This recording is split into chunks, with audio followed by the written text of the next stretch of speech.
where they live. And one unique expression of this intimate relationship with the natural world is through poetry. We're delighted today to have speakers from all around the world, from Oman, Uganda, Mari El, and Northumberland, who will perform poetry that expresses this unique relationship between humans and nature. Our first speaker today is Amita Sangavi, and she holds an MA in TESOL from Lancaster University in the UK, where she studied as a British Council Hornby Award Scholar and has attained her MPhil in English Language and Literature at SNDT University in Mumbai, and she has an MA in English Literature from the University of Mumbai. She teaches English at Sultan Qaboos University in Oman. She's presented academic papers in the USA, Italy, Germany, Turkey, Malaysia, Japan, Egypt, Oman, and India. And many of her poems have been published in various national and international magazines, anthologies, and journals. So I will turn over the screen to Amita, and we will hear her poem.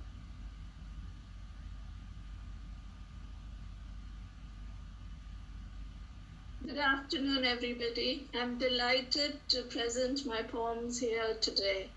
Thank you for this wonderful opportunity.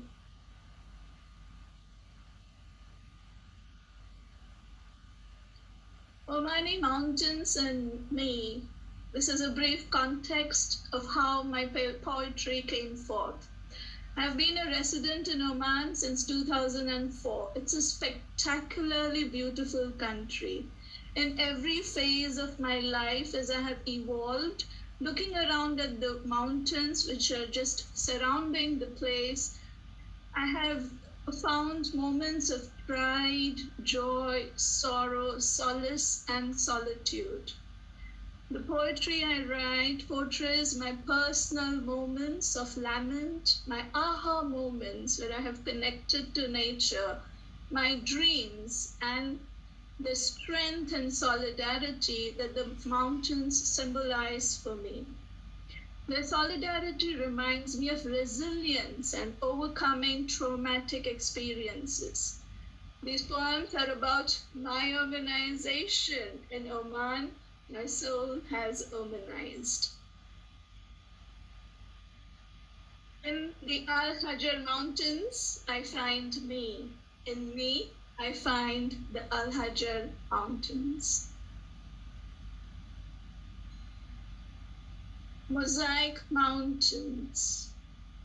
Mosaic colors hide in the chasms of the Hajar. Behold, lavender laments, ochre moments, green dreams, and orange esteem.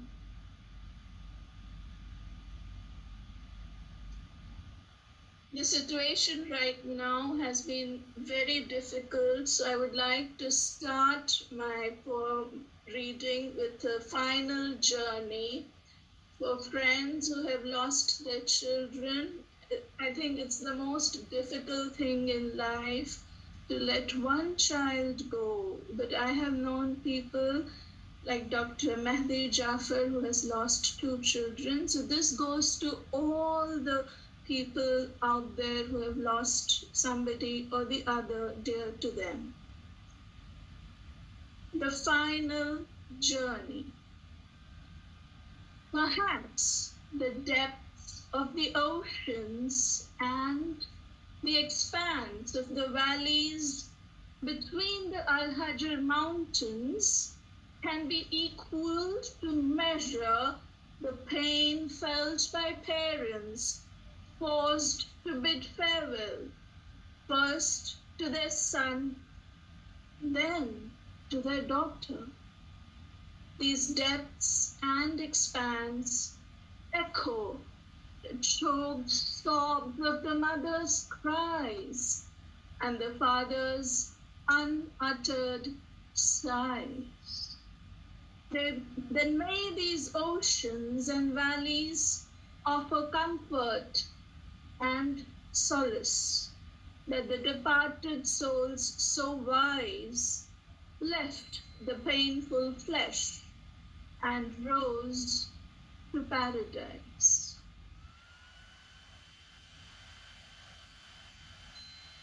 The mountains have always been a symbol to me of late His Majesty Sultan Qaboos, who was the strength and solidarity of Oman. His governance and his dedication is something that we revere every single day, even now. The title of this poem is Monarch Mountains. They command the wild winds, they block the raging rays. They rule all art, they birth my words. The majestic mountains monarch my mind.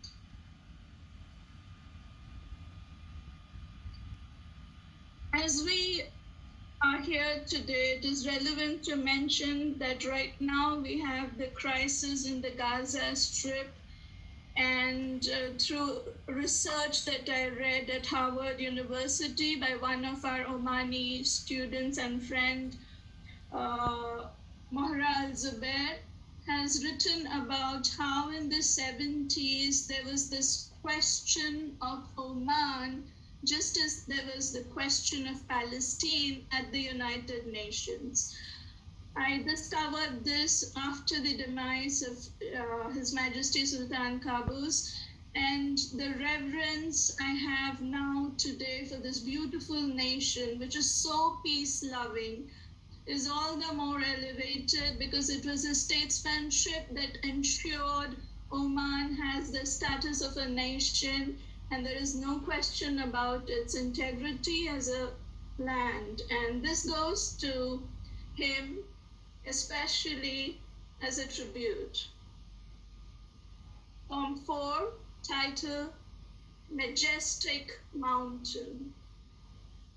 Many a storm this majestic mountain averted, many a soul this majestic mountain sheltered.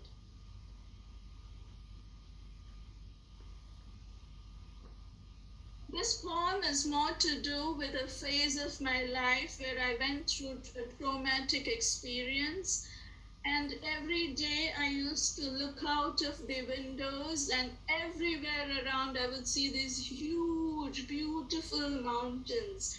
And as the sunlight shifts on them, they take different hues and shades. So poem number 5 is how I related to the mountains in times of crisis and trauma. Poem 5, Cracks and Crevices on the Hajars.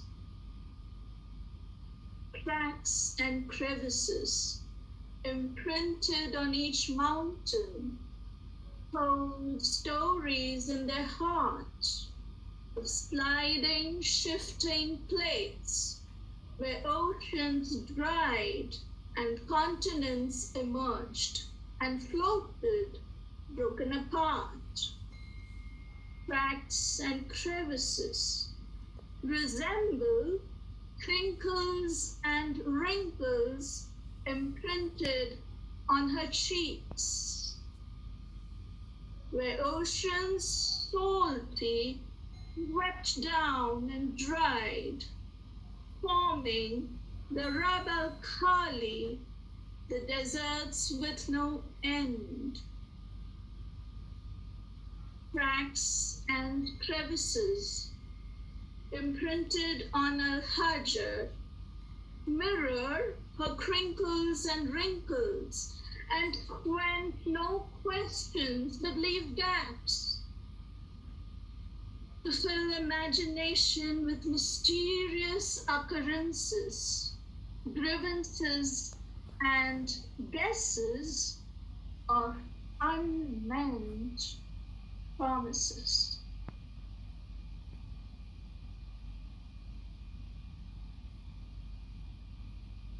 We have the ocean and the mountains rose from the ocean, the platonic shifts happened, and the mountains were just there everywhere. So it's very common to see the mountains in the middle of the ocean and seas here, and that makes them just beautiful, all the more beautiful their presence is. This again is about strength that I gain from the mountains, and I relate to them as solid and standing. Poem number 6, the Al-Hajars. Winds and waves fling the sand and rage the sea, the tireless tides rush and rise, clash and lash at the range of Al-Hajars. These murmurless mountains witness the rage, and like an unshakable woman, unflinching, undefeated by the undeserved atrocities of the raging sea, the burning sand, warrior-like, wordlessly withstand.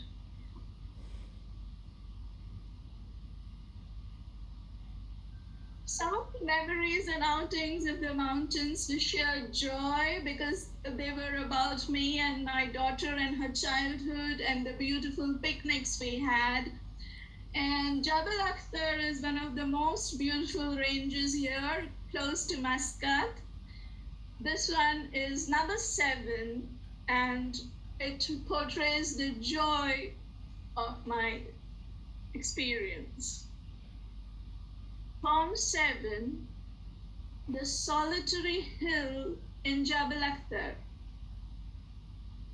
Hiding beneath the solitary hill, the orchard tucked away, of plum pomegranates so sweet, juice pots filled to the brim amidst veils of lush green, hoping to remain unpicked, unseen. The naughty clouds, how low they venture, they love to peep in as they glide over this hill.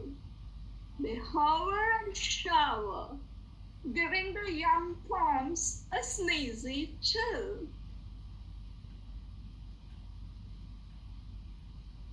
This is the last poem I'm going to read, and I want this to be as the message to the situation world around, especially in India, where really courage and strength are giving away to the COVID situation, which is in the second wave now. And I want to always believe that hope, courage should be with us, even in the worst of times, as humanity. And poem number 8 is for the entire world today, and especially to India, and to the strength of every health caretaker and every doctor, so many out there who are fighting the war. Poem 8, Strength Reminders. The majestic mountains, lofty and mighty, beckon me to rise above the trivial, to stand up alone, all alone, and touch the sky.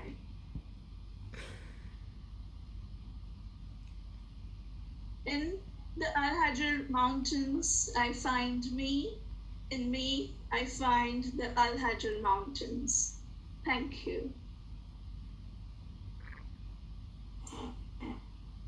Thank you, Amita. Thank you. Those were wonderful poems. Does anybody, yes, I think mountains, yes, we all form special relationships with mountains, definitely. They have their own personalities, don't they?